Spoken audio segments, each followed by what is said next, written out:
Forecast Weather Channel. Check out the Magical Holiday Express at the DiDonato Family Fun Center in Hamilton.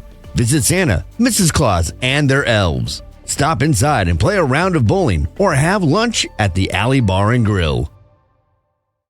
All right, guys, look, we've been talking about it for the past week, and it's finally here. Our storm is starting to gain traction down to the south. It's going to be moving up into our neck of the woods, and rain will be breaking out for us come late morning and early afternoon. And some of that rain is going to be very heavy. So if you don't have to be out on the roads this afternoon and evening, I would stay home. It could get pretty rough out there, especially as the winds start to come up. Barrier Islands, we're looking at southeast gusts to over 50 miles an hour. I think that comes overnight and early tomorrow morning, but even later on this afternoon and evening, we're probably looking at those gusts around 40 miles an hour. So not the optimal conditions to be traveling in. That leads us to tidal flooding talk. I want you to prepare for moderate, as I think we come very close. We might stay just under moderate threshold, but it's going to be a situation where you'll want to be aware and prepared. I think especially the Delaware Bayshore communities and then up along Monmouth and Ocean counties. That is where you're going to have the highest tides. That's going to be tomorrow morning between 7 and 11 o'clock in the morning. Look at the real estate that this storm is covering. I mean, this is the blizzard part of it.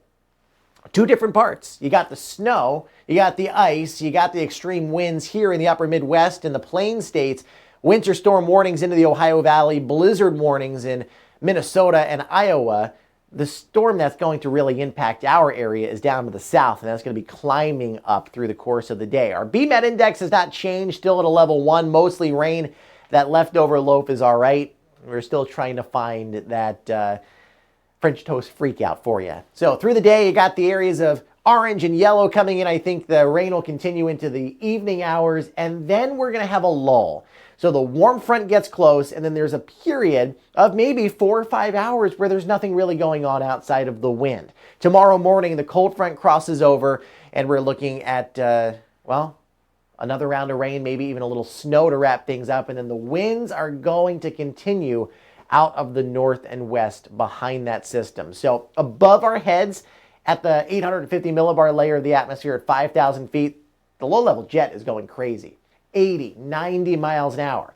I show you this just for educational purposes, not to scare anybody. The worst of it comes early tomorrow morning. Now, the benefit to this is locked up at 5,000 feet. If there isn't a heavy rain shower to bring that energy down to the surface, then it stays up there. And even with that, when it comes down, we look at generally about 70% of it that can come down. So that's where you're going to get that rogue 60 mile an hour gust along the coast. But I think most of us during the storm are going to be between, say, 40 and 50 mile an hour gust, even less towards the Philly metro area. Very cold this weekend. Christmas Day, only 26 degrees. Look, single digit overnight lows. I think that'll continue for a little while for the Pine Barrens. Then we start to moderate 30s this upcoming week, and then we get warm around your New Year's holiday as it looks like the 50s, maybe even around 60 degrees returns. Have yourselves a great day, everybody.